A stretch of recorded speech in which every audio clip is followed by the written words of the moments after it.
welcome to the CLAS speaker series. The ones who are here for the first time, we gather, I was going to say every other week, but we have another speaker next Thursday. So let's say we gather every week with some weeks missing in between to welcome new faculty as Zoila or visiting scholars that are here for the semester. And today, it's a pleasure to welcome Zoila Ponce de Leon, who is an assistant professor at GSPIA, which is the Graduate School of Public and International. I forgot the A. Yeah, up here. Okay. Yes. It's glasses back. Of course, Zoila is also affiliated with us. She got her PhD in political science at the University of North Carolina at Chapel Hill, coming from Peru, where she holds a BA in political science from the Pontificia Universidad Católica de Perú. Entonces, muchas gracias, bienvenida. Welcome, everyone. So we're very happy to have you here today. Thank you. Thank you. Thanks to everyone, class, who put together this speaker series. I really appreciate the invitation. So, yes, I'm Zoila Ponce de Leon, and I am in my first semester here at GSPIA. I'm affiliated with CLAS as well. The project I'd like to tell you about today is a chapter from my book manuscript, which studies 3 healthcare reforms that were enacted and implemented in the 2000s in Chile, Mexico, and Peru. And what I did is process trace the policymaking process throughout the gender setting, then debate, and finally the implementation of these 3 reforms, to understand the role that political parties had in the development and implementation of these 3 healthcare reforms.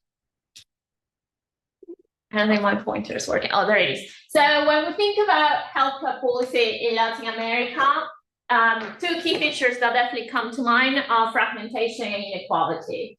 Especially this was true before the reforms were implemented. So if we think about healthcare in Latin America in the 90s, you can think about a division between the private sector and public sector, but even within the public sector, the division between those who have access to social security systems because they have access to a healthcare scheme that they pay through their salary contributions, versus those who don't have access to social security because they're part of the informal economy. And as we know, in Latin America, that can be a large segment of the population, an average of 50%, but all the way to close to 80% in some countries.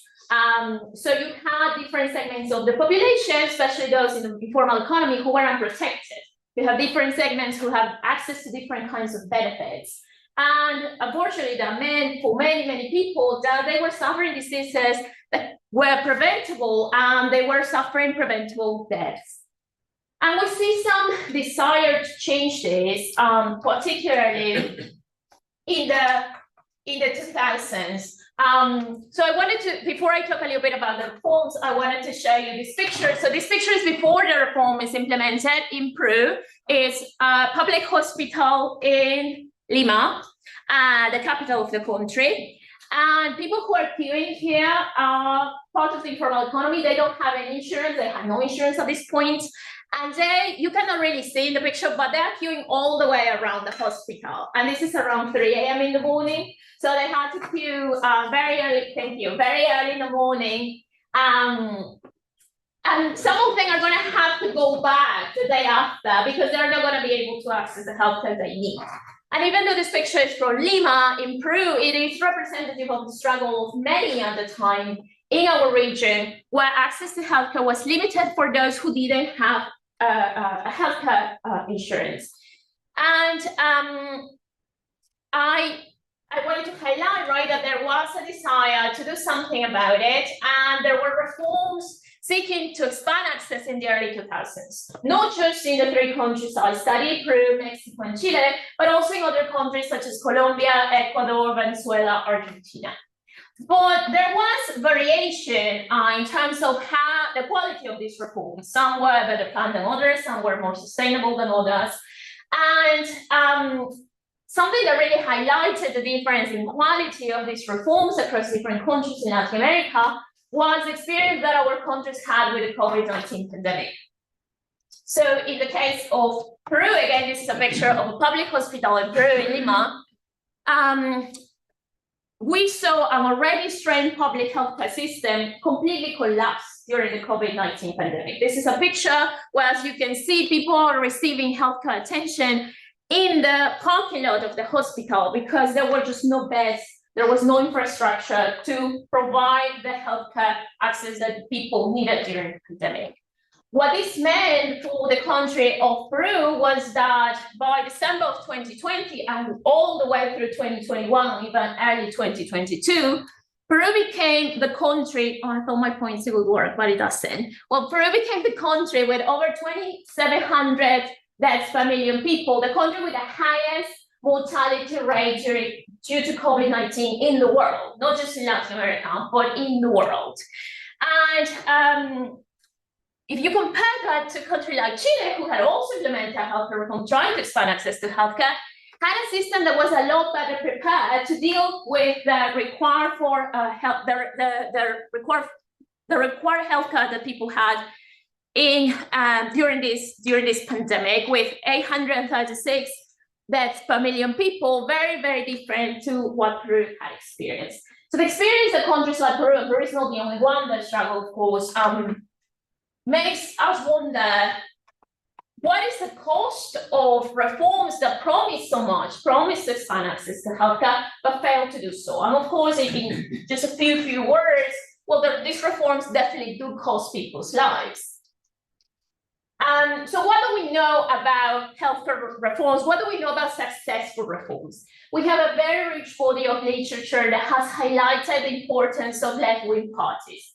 You need a strong leg, you need left-wing parties involved in expansion of social policy benefits that are important. But we have seen social policy development in countries ruled by the right. So something that this body of literature overlooks is, how do things get done in these countries where you don't have a strong left, when you don't have the left-wing governments, and also other features, other partisan features, except ideology, that may be important when we look at policy making in Latin America. We also have some scholars who have shown through large and quantitative analysis that there is a role for that programmatic parties have when you think about high-quality policy reform. That it is better, and this makes sense, I guess, just if we follow our intuition, that it makes sense that it's better to have programmatic parties than not to have them. And by programmatic parties, what the scholarship means is a party that has a clear policy program, and that policy program unites their leaders, and then they use it also to attract their voters, right? So if you think about programmatic party has a set of core values that might be very different, of course, depending whether they're more left-wing or right-wing and what kind of values they have. But they have a set of core values that unite their leaders. And I guess that the implication is that that would affect the kind of policy they propose and how they participate in the policy-making process. But these studies do not explain how programmatic policies actually affect policymaking. Right? So they find a correlation, they say this is one of the variables that we think really should be explored, but we don't know how the programmatic policies may affect policymaking. Of course, then we wonder, well, how do things happen in countries where you have non-programmatic policies, where political policies don't have clear core ideological values, and how do reforms get done in those countries, and what is the impact of having policies like this on policy? And last but not least, we also have an important body of literature that has argued that in the context of corruption and clientelism, which is prevalent in many Latin American countries, perhaps it's best to have technocrats isolated, right, from all the politics of policymaking. That might be more positive. So most of these studies have looked at economic reforms in Latin America, but my study brings back shines a light again on technocratic influence, specifically for healthcare reforms, and ask whether technocratic influence isolated from politics can sometimes hinder actually the quality of reforms. If it is actually enough to just have good technocrats, even if politicians are really bad, if you want to put it in simple terms. So the question that I ask is, why do programmatic parties, if they do, right, why do they have a positive impact on the quality of reforms and their implementation? In a few words, does it actually matter if you have programmatic parties? Again, my intuition would be that it does. It's better to have programmatic parties than non-programmatic parties, but I was really interested in the why. I wanted to understand what the role of these parties is in policymaking.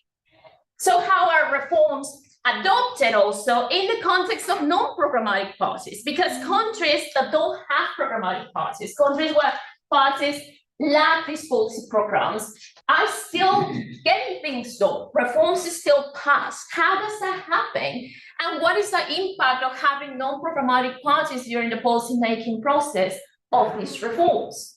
The quality of parties being programmatic versus being weakly programmatic or non-programmatic has received attention when it comes to the scholarship that looks at democracy and democratic strength, as well as representation. And that makes a lot of sense, right? That having programmatic parties is important for democracy and it's important for representation.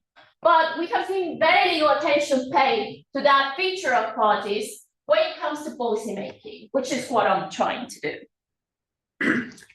And so what I pose is the following: that being programmatic, having these core values that unite party members, is not sufficient to explain the participation and impact of parties in the policymaking process. In other words, we cannot assume that all programmatic parties are going to participate in the same way, that they are all actually going to care to participate in the policymaking of a reform.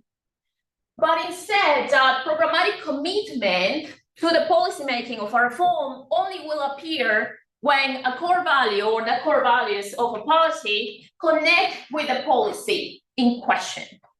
So in other words, I'll go back to ideology in a second. In other words, if you think of a political party, right, for instance, a political party on the left, if social inclusion is a core value of that programmatic party, that will very likely connect to healthcare reform that is seeking to expand access to healthcare.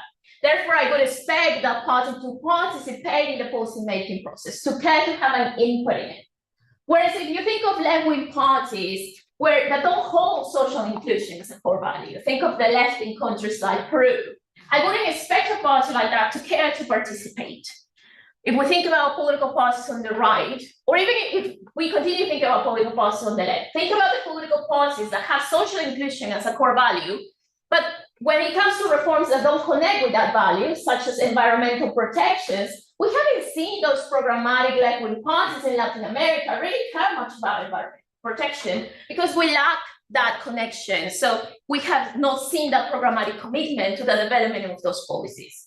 When it comes to political parties on the right, the same thing can happen. You can have a political party on the right that mainly is driven by a market economy and the protection of the private sector.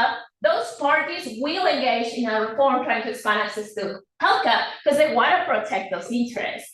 But if a right-wing party is mainly concerned about a strong hand on crime or Catholicism, that value might not connect with a healthcare reform. So I wouldn't expect to see as much engagement in the policymaking process of a reform seeking to expand access to healthcare. So ideology does matter. I'm not by any means arguing that it doesn't, but I'm saying we need to look past ideology. That is not enough to say we get reforms because the left is strong, because we do get reforms when the left isn't either. So ideology does influence, but does not determine the presence or absence of programmatic commitment to healthcare reform. And I will talk a little bit more about how this pans out in the cases I'm studying. So I argue that we can find a programmatic path that when it comes to agenda setting, we'll see programmatic commitment from political parties leading to the introduction of the healthcare reform. So I would expect the political parties to be the ones participating in putting the issue into the political agenda, making people care about it, making policymakers discuss this issue. Now, in turn, when we reach the process of debate, if you reach it, we would see this programmatic commitment shaping key policy specifications, right? They will not just stop at agenda setting, but during the process of debate, they will care to participate and specify this policy so that it can follow a sustainable process of implementation. But how do we explain healthcare reform in cases where parties' core values do not directly relate to the policy issue? And how do we explain reform in the context of parties without core values, those parties that don't have any clear ideological values? And again, things still happen in countries like those. I argue that in those cases, we can observe a technocratic path where outside actors, such as members of think tanks, individual technocrats, members of interest groups or international organizations, lead the agenda setting and debate process. Politicians don't participate, but at the same time, this means that there is no political commitment to these reforms. And some of these technocrats might neglect including specifications that will guarantee the sustainability of this policy, right? They don't think much about what we call the politics of policymaking. So this programmatic commitment, I argue, that parties develop during the process of debate, shaping specifications, especially regarding the funding of the reform and the infrastructure or the infrastructure development during implementation, will in turn impact the feasibility. Can you actually do this? Can you expand access to healthcare? And impact the sustainability of this reform? Can we have sustainable funding to actually do it? So it's not just on paper, but it actually becomes a reality of expansion of healthcare. In turn, as I was saying, if you have these technocrats that isolate themselves from the political process, they are missing the politics of the process, and you may have reforms that lack specific funding mechanisms as well as assessment of infrastructure development that will guarantee that the policy reforms will continue to be implemented in the long term. They lack the politicians caring enough about the process, and this will affect the implementation. So as I mentioned earlier, I'm looking at three different key parts of the policymaking process: agenda setting, debate, and implementation.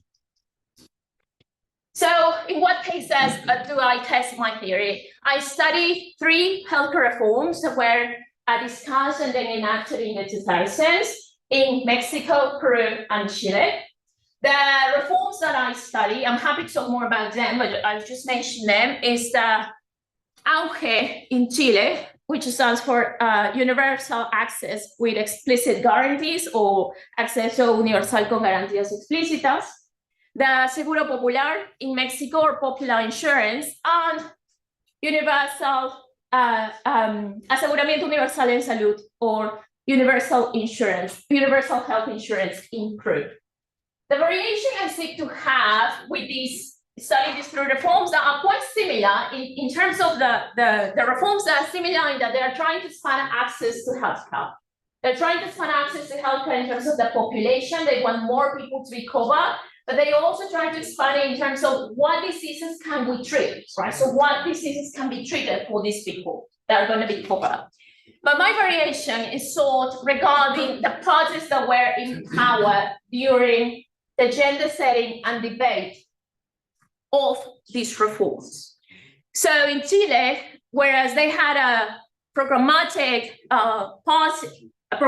coalition in power, the Concertación, a left-wing coalition, we don't have programmatic parties. We didn't have them at the time. We don't have them today either. In Peru, perhaps we will never have them. The party in power was a non-programmatic right-wing party.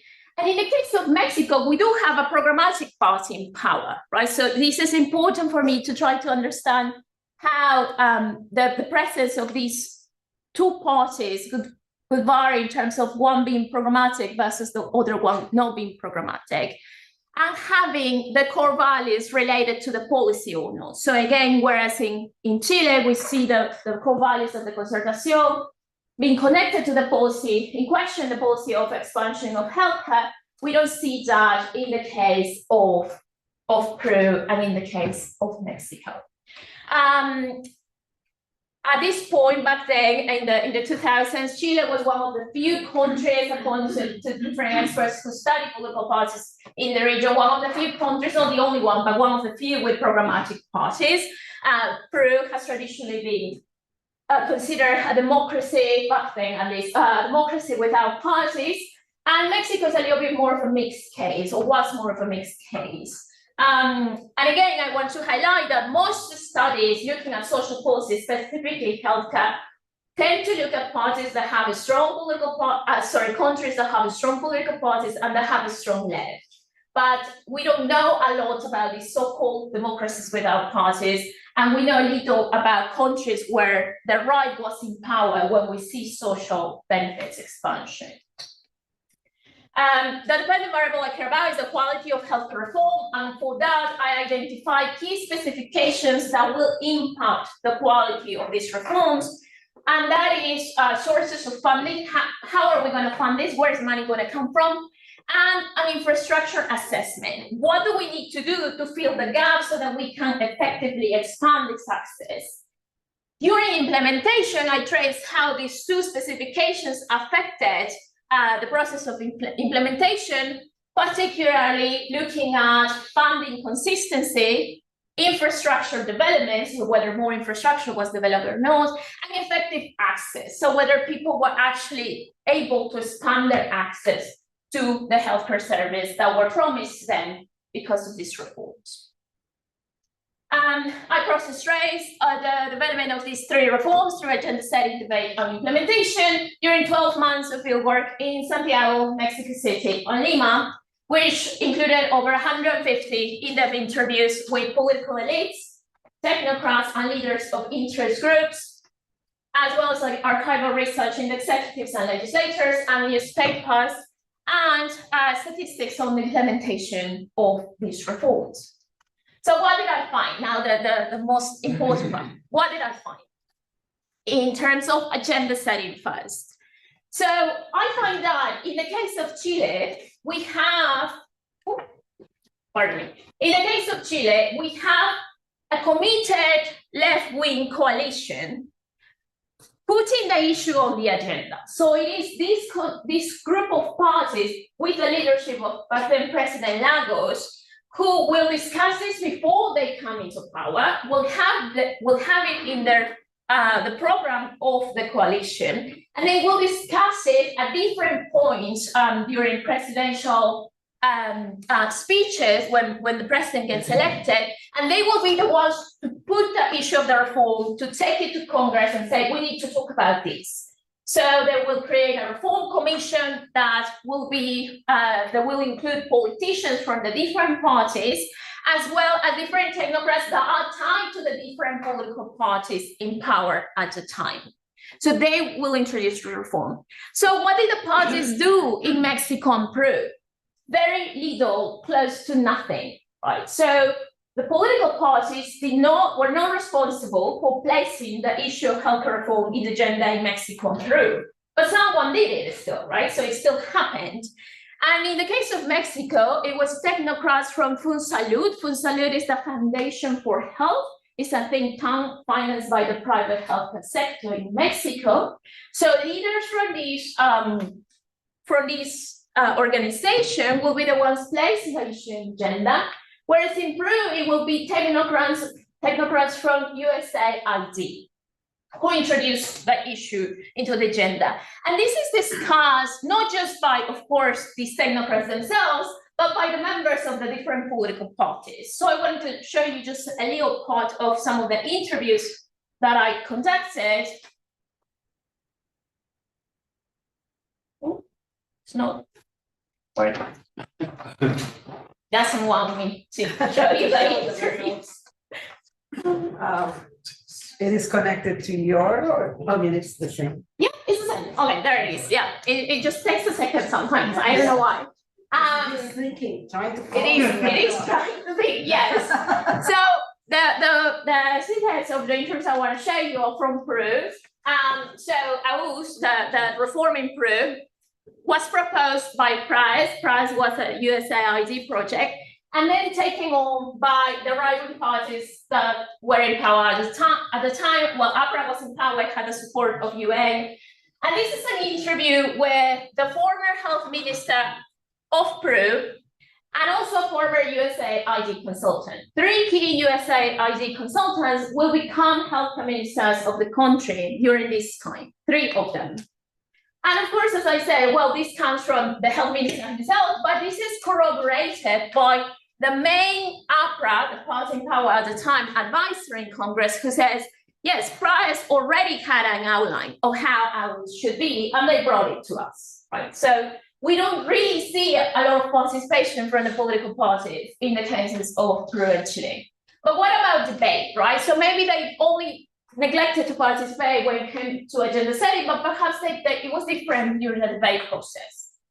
So in the case of Chile, what I see is that the parties in power, the Concertación, they participated shaping the specifications of this policy, but they were not the only ones participating. The coalition in opposition, the Alianza, the right-wing coalition, also engaged in the process of debate, discussing together with the Concertación how they were going to be able to fund this reform and the infrastructure development that was needed for the reform to be effective during implementation. I argue that this process of debate led to a high-quality legislation that had clear mechanisms for funding and infrastructure development. In the case of Mexico and Peru, after I have traced all the committee hearings and the debates on the floor, we don't see the parties shaping policy specifications. Plus, the process is a lot faster, especially if you compare Chile and Peru. So whereas in Chile, it took 2 years to go through different hearings and final approval of the policy, it only took 2 months in the case of Peru for that to happen. So we don't see these parties, the parties in power or the parties in the opposition in Mexico, Peru, participating in the development of these specifications. And of course, one of the things I was wondering is, why is that happening? So I wanted to show you again a extract of some of my interviews. This is an interview with a technocrat who was member of the Seguro Popular team in Mexico. So they mentioned the legislature did not introduce any important changes. They would have contaminated the process according to this technocrat.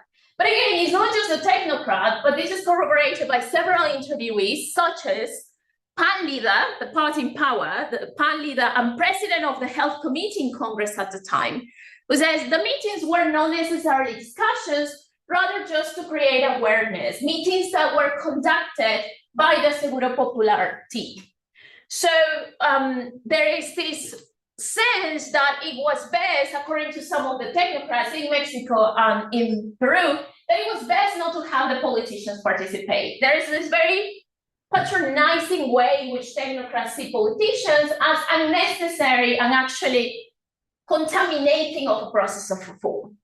But it is the politicians who will be still there during the process of implementation. It is the politicians at the end who connect with people at the local level to guarantee, as we know from previous literature, to guarantee feasible and sustainable implementation in the future. So as much as they might despise them, in a way, we still do need them. The specifications that determine feasibility and sustainability of ensuring access to healthcare in Chile can be seen if we trace the process of implementation. Whereas in Mexico, Peru, unfortunately for people there, meant that this lack of specifications hindered the implementation due to an instability of funding and shortage of infrastructure. A lack of political commitment during the process of debate meant that they neglected to include any anchoring mechanisms that would guarantee funding and that could guarantee development of infrastructure. And of course, I'm not arguing that this was the only important thing. There were many other things that matter, which I'm happy to talk about during the Q&A. But you can definitely see how this lack of specifications affect negatively the process of implementation. I wanted to highlight that formal coverage is a very problematic indicator of success. which several governments love using, right?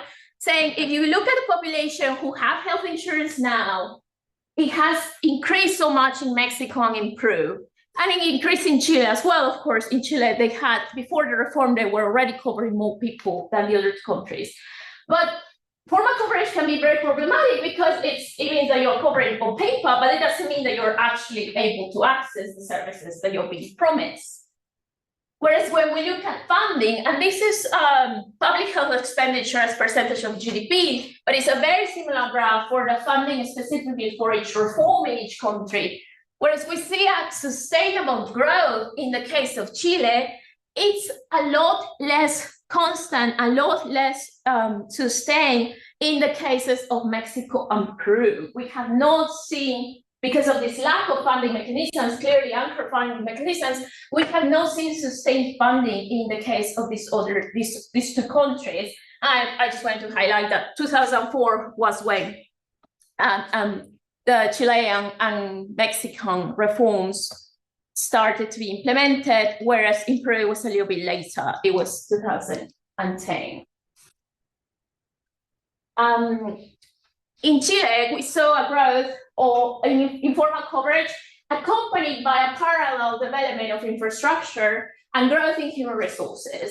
Whereas in Mexico and Peru, infrastructure and human resources did not meet the growth in formal coverage, which meant deficient effective access. So just to show you one of the indicators, if we look at medical doctors before and after the reform, before and then 10 years after the reform, whereas we see an increase of 120% in the case of Chile, the increase is just 50% in the case of Mexico, which does not match at all the massive increase in formal coverage. And in Peru, actually, we saw a decrease of 7%, even though there was an increase in formal coverage, which limits, of course, effective access to healthcare. To finish, I think it's important to understand the process of how programmatic policies affect policymaking. I think it makes a lot of sense to say that it's best to have programmatic policies than not to have them. But I think for people, especially like me, who are from countries like Peru, it is key to try to understand how that matters, right? The impact that they can actually have, that it can have to not have programmatic policies. And the how of the political process behind the formation of this reform can severely affect implementation, that we need to understand these previous stages before implementation, because the politics of implementation matter. Again, technocrats can provide very technically effective kinds of policies, but they won't always have the political commitment from the politicians that will, at the end of the day, as much as the technocrats may not like it, matter for a sustainable process of implementation. A policy reform designed by technocrats still needs to be carried out by committed politicians during its implementation. Thank you very much, and I look forward to any questions or comments.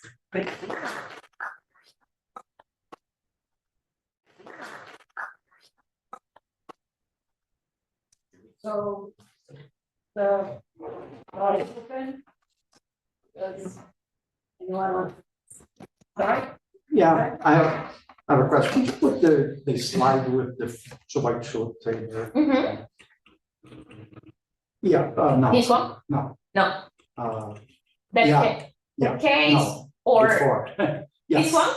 No. Sorry. That's right. This one, the implementation one, or the agenda setting or debate? So I may have missed it, but so if I did tell. But so is there any difference in the way that the services are delivered to the citizens? So for example, in Chile, and that's the thing, I don't know if this applies to health policy, but we do know that insurance, medical insurance and other insurance is much more privatized than I assume than Mexico and Peru, just so know. Is the health policy equally privatized? That is a very good question, actually. The private sector, in terms of health insurance, decreased in Chile because of the reform, which was one of the main reasons why the private health sector try to push against it through the Alianza parties. So they did try to get rid of some of the specifications that would have completely eliminated the private sector, but they still I get, I mean, but the reason, I mean, that's interesting, but the reason I'm asking is like when you, so one measure of success that you have, you know, is the graph with the costs. But we also know that the cost it could be usage or delivery, but it could also be inefficiency. Or it could be public funds going to subsidize private delivery. So can you speak a little bit more about that in that graph in which you have the three curves in Chile, Mexico, and Peru? I mean, are you sure that this is I mean, this suggests the quality of the service and not some kind of inefficiency? And I'm asking, I'm not challenging. Right, yeah, no, I think that's an important question, right? So with this, all I'm trying to argue is that you have more sustainable funding for the reforms, and this is just government health expenditure. It's a very similar graph, although I just noticed I don't have it here in this slideshow for specific funding for the reforms, that you had more sustainable funding for the reforms. Now, how that funding affects effective access, that's what I trace a little bit more with the development of infrastructure in the public sector. And I do trace how this affects the private sector, whereas the private sector didn't grow during this time after the reform in Mexico and Peru. In Chile, it actually shrunk, right? So I wouldn't, because of that, I wouldn't expect that this money was channeled towards the private sector. But it was definitely a fear of those who were part of the concertación in Chile that the reform could in any way strengthen the private sector, whereas it was a fear of the right that it would weaken it. And the right was correct. It did weaken them. It made the public sector stronger. And it made people notice that it was more appealing to be part of the public sector rather than the private sector. Thank you.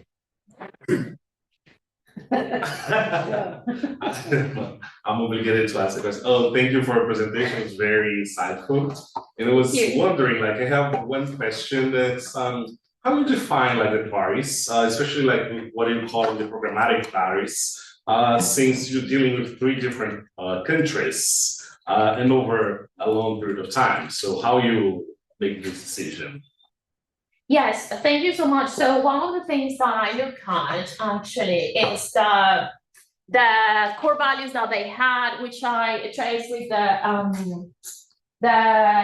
elites, parliamentary elites in Latin America survey. So it's a survey that the University of Salamanca conducted with different parliamentary elites in Congress during the time when the reform was being discussed.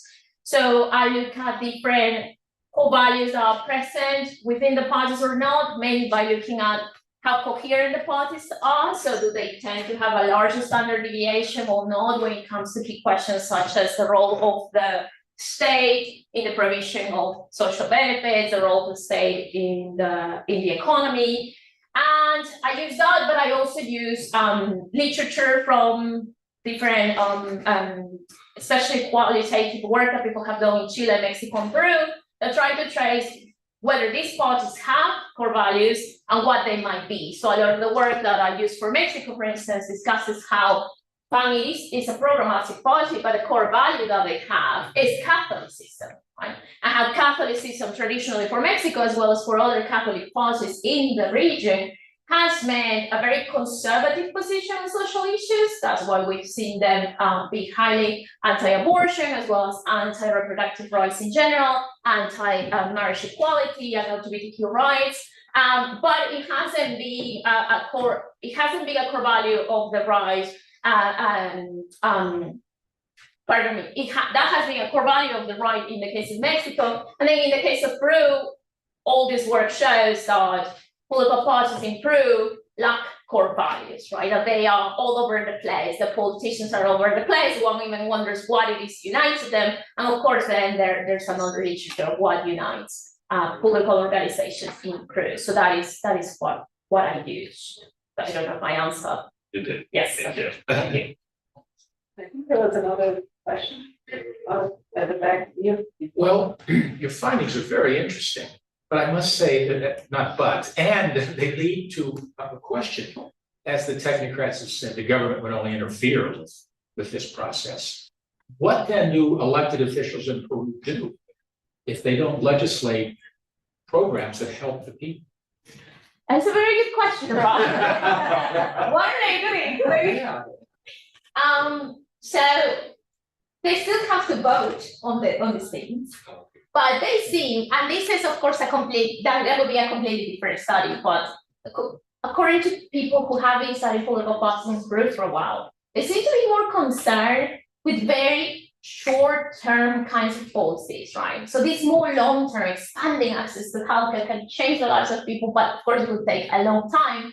Those are not too attractive for these very non-programmatic parties, very personalistic parties in Peru, right? Some of them very clientelistic, some of them linked to very specific business interests. So these parties seem to be more attentive to one, trying to credit claim for any more symbolic kind of reforms that they put out, right? So naming Evo Morales an enemy of the country kind of thing, right? Naming the head of the education department an enemy of the country because he tried to promote gay rights for children in the country. That these kinds of symbolic policies seem to be what really catches the attention of them.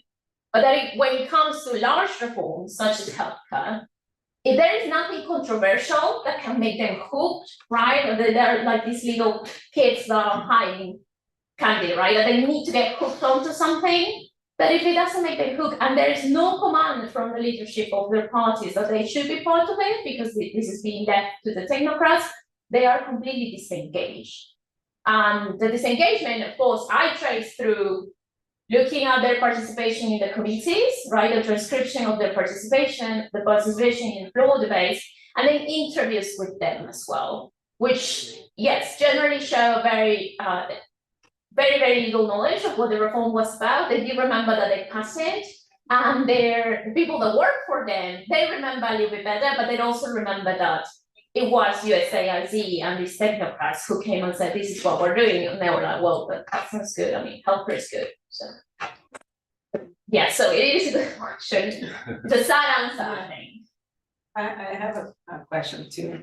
Do you mind also going back to the one that says the names of the programs? Yes. It's the names, and because two, yes. So two are, and I don't know if this is a difference. So that's why I'm trying to understand the reforms and the amount of people that they cover, or the percentage, and the fact that two, Mexico and Peru, the right wing, they use the word seguro or insurance. And the left wing uses the word universal, even though in Peru too. And my question is does it make any difference? And how universal, I mean, so that how universal are those reforms in the sense that is every citizen entitled? Because, you know, and I'm coming from Brazil, where I think that all this, you know, it's public health may not be always the best, but it's free and universal, right? It doesn't exclude the existence of a private system too, but it's for all citizens and non-citizens in the country too.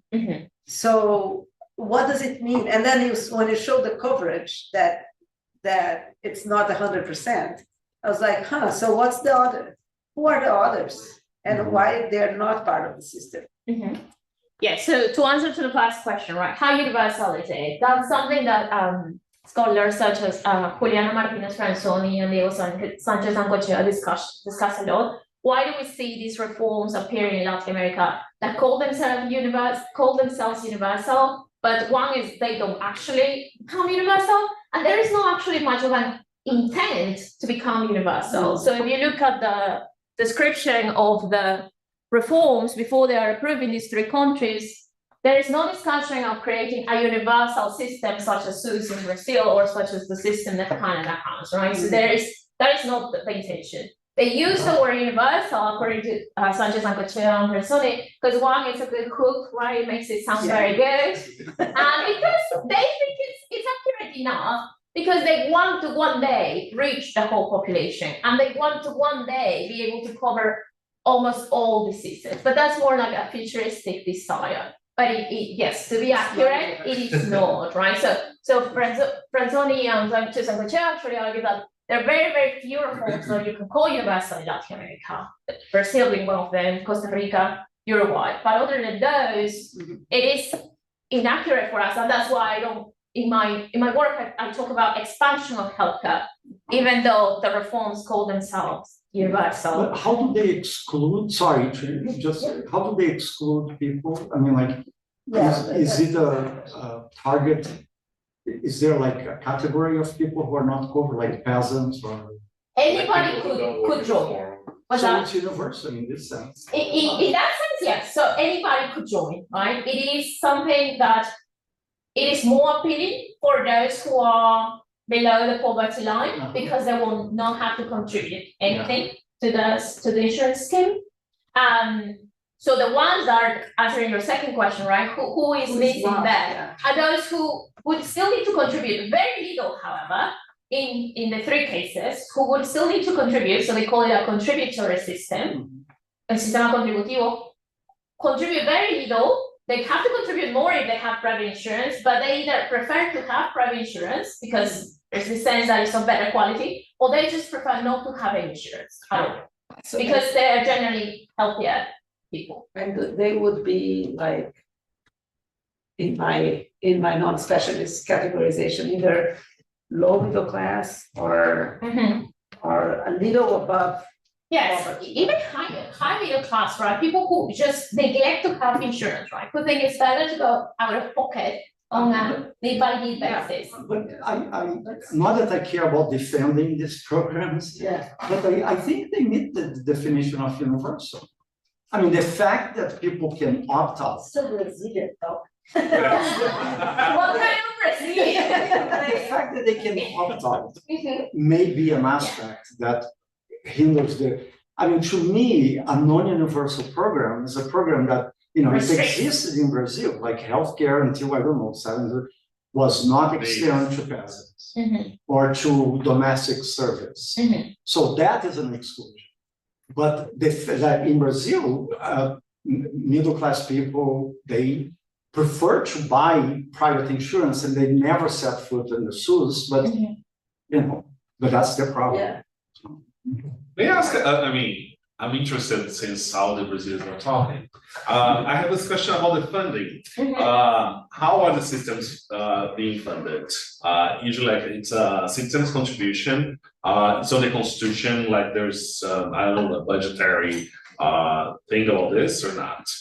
That's like a key question, right? So whereas in Chile, the reform incorporated a clear mechanism, which was that there was going to be a per capita spending that the health department, together with the finance department, had to grant to the development of the reform, right? Now, the spending would vary according to different actuary studies that would be conducted, I believe, every 5 years. And that is how the funding how you could guarantee it across time. This included also an increase in the VAT tax to be able to channel funding to it. In the case of Mexico and Peru, in the words of the finance minister, in Peru, you will do what you can with the money you are giving. Because if we put it, the idea of the technocrats was, if we put it on paper that we are going to have this reform, it will have to be funded. But nothing guaranteed that. There was no anchoring mechanism to guarantee it. And that means that you are at the mercy of whoever that is the head of the department, of the finance department or the healthcare department. So for instance, at some point when you do see a spike of the funding group, it's because the health minister was very good friends with the finance minister. So she was able to get more money. I mean, good for her, right? But that's not how policy should work. Because it shouldn't matter. who is in power, whether they're friends and they come But from the it's not same budget. contributory, I mean, so people don't have, like, there's no withholding. Only for the contributory scheme, but not for the scheme that, for those who are, living under poverty or for lower socioeconomic status, they do not have to contribute in Chile, Mexico, or in Peru. They So don't. those who need the most don't pay. Yeah. Those who need it the most Yeah. already. Yeah, but then you have no system, actually for that. But then in the case of Mexico, of Chile, right, we're seeing a lot more infrastructure development, which is not to say that it's perfect, right? Or that it's, high quality throughout the whole nation, but we have seen a lot more access, a lot more effective access, more development of infrastructure. Whereas in the cases of Mexico and Peru, there's a lot of efficiencies still in development of infrastructure and effective access.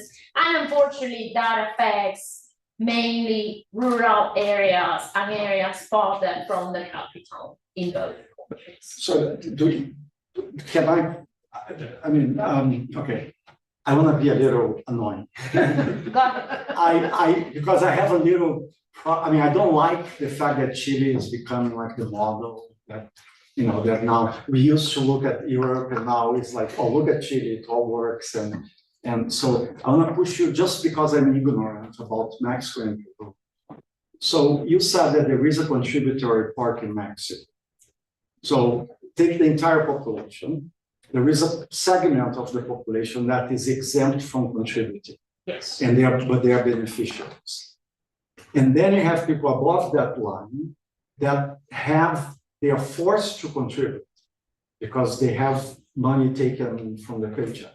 If they want to be part of it, they would have to, yes. So They're not it's forced. voluntary. It's voluntary. That's why you still have a segment of the population who are not protected. And in Chile, it's voluntary also? In Chile, it's voluntary as well. In Brazil, it's not, is it? You cannot opt out. So- No, because that's another part of the definition of a universal system, Yeah, right? yeah, You okay. cannot opt out in the UK, in Canada, in Brazil, you cannot opt out. In Chile, Yeah, Peru, Mexico, you can't, so that's why Yeah. scholars would say it's not universal. I see. And the other reason why they would say it's not universal, is because you still have these people who are not, don't have an insurance or have private insurance, right? So, Yeah, universal covers everybody, whether they like it or not. right, yes. Because there's no point of opting out because it doesn't matter. I know, you pay anyway. Yeah, Like if you it's pay mandatory, you taxes. pay anyway. Even if you are under poverty in Brazil. No, what I'm No, saying, you don't what pay. she's saying You is, don't Pay taxes. like. Right, through taxes, yes, I But mean, if all you these are- reforms are no, being but you funded. pay the social security tax, the specific taxes. Everyone does. No, I know, that's what I'm saying, so in Chile, if you opt out, or in Mexico, you don't pay. You don't, there is no tax It's not- specifically associated With the. with the funding. reforms in Mexico and Peru. In Chile, it comes from the VAT tax, which everyone has to pay, Yes. whether they are in or out. So it's kind of, they're stupid by opting out. They're what? They're stupid by opting out. Well, they, because either they're they, paying anyway. either they think, I prefer the private insurance, right, better quality, or they think, I don't need insurance because I'm healthy and young. So it's I like, don't get sick." it's a preference thing, Mhm. so, all right, gotcha. Oh, wait, So I now I wasn't, understood. I was expecting the annoying part. The what? Wait, you said I'm gonna be a little annoying, Oh, I what thought was that that? was annoying. Oh. That was clarifying. Something. Yes, me too, but Now yes, it's going to challenge. Yes. the whole- yeah, no, I appreciate the questions, I mean, with healthcare is a policy that is very It's complex. very complex. And it varies a lot across countries, right? So for any students who are in the room, one of the things I was advised when I was starting was like, please don't do healthcare. And if you do healthcare, just do one country. Yeah, Why do you yes. wanna do three? But I do think that there is a lot of power in comparing. Especially because when people study one country, it tends to be the countries again with strong legal policies, strong policies, countries with stronger systems, Brazil, Argentina, sorry, but Uruguay. And then countries that are more messy, like Peru, are usually left out. Now, if you only study a country like Peru, then it's like, oh, but this is just about Peru, right? And Peru is an anomaly because it's a crazy country and no one understands. So I do think it's complex sometimes to compare healthcare policy across countries, but I think it is doable. We of course trying to introduce some new and better explanation of how it No, works. it's a great that you compare actually. Yeah. Can I ask Yeah. I was just thinking about your comment on the pandemic, Mhm. just out of your work and access to healthcare. And I know that during the pandemic, some places were just like, there were some specific impacts that we couldn't know exactly why they were so bad. Right? Oh, yeah. But do you have an explanation about the high death rate, the super high death rate in Peru, more than, and I'm thinking, it's not in our case study, but I'm also thinking about Ecuador, which was, which was super high It at was some high, point yeah. in Guayaquil specifically. But I mean, just wanted to know, I know it's out of. It is out of this book, but I do have work that studies specifically what happened with COVID-19 in the case of Peru. So I do think that these reforms had to do with how successful or unsuccessful they were in terms of expanding access to healthcare. Because a lot of the deaths that could have been prevented during the COVID-19 pandemic before we had access to a vaccine had to do with just having access for people who didn't even have COVID. They had other diseases, but they needed to seek their healthcare and they couldn't get it, right? So there are some studies that show that many of these deaths during the COVID-19 pandemic could have been prevented because they complicated having another disease and then also getting COVID.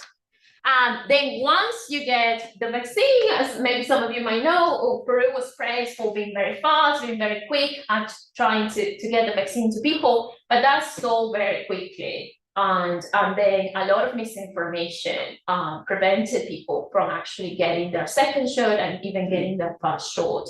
But I still do find that there is just a very precarious healthcare infrastructure, right? This is not just a random picture. This was happening in lots of hospitals. People were actually getting attention in the parking lots because you just didn't have enough beds, you didn't have enough physicians, you didn't have enough infrastructure to cover the needs of people.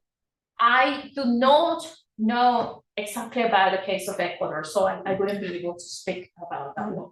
but one puzzle and is like, so take other countries in Latin America or outside of Latin America that have an infrastructure that may be as bad or worse than Peru's, and they didn't have this mortality. So is there any factor that you believe is Peru specific? You know, maybe the government messed up, or I mean, I don't know, or you know, a bad luck with some strain of the virus that hit everybody. Is there anything along these lines that might? So which country are you thinking? I'm thinking wondering. of all the other 500 countries that are poor and Oh, have okay. bad Uh-huh. health. I mean, and maybe my premise is wrong. Maybe it was very high in other places, but from what I understand you're saying, there was really an outlier. It was the highest, yeah. In the world. Yeah, so there must be some Peru specific. Yeah, so I do not study that, but for people who study the epidemiological contagion of the disease, they had to do a lot with concentration of people, how isolated several parts of Peru are. So as you may know, a third of our population lives in Lima, which is just one city. What's the? A third of, yes, of the 30 million, 10 million are in Lima. And then this is, I don't think it has the same level. There is a measure, which I don't know, which is of how fascinated, how concentrated people are. It's not as high as New York City, but it is really, really high. Now that's in Lima, but that happens in many other big cities across the country, and that had to do with how fast the spread was of the disease. I understand that, even though I do not study that. Yeah, that's an interesting comparison for the future, I think. Yes. Because, there's that concentration. I remember I was still in Rio, the concentration is very high too, similar size population. And we think that once COVID would spread in in the sort of the worst slums in Rio, it would be just another like. And it didn't happen. And people don't know yet why. If that has to do with a little what kind of access they had. So I'm just thinking out loud, because I think this is really interesting.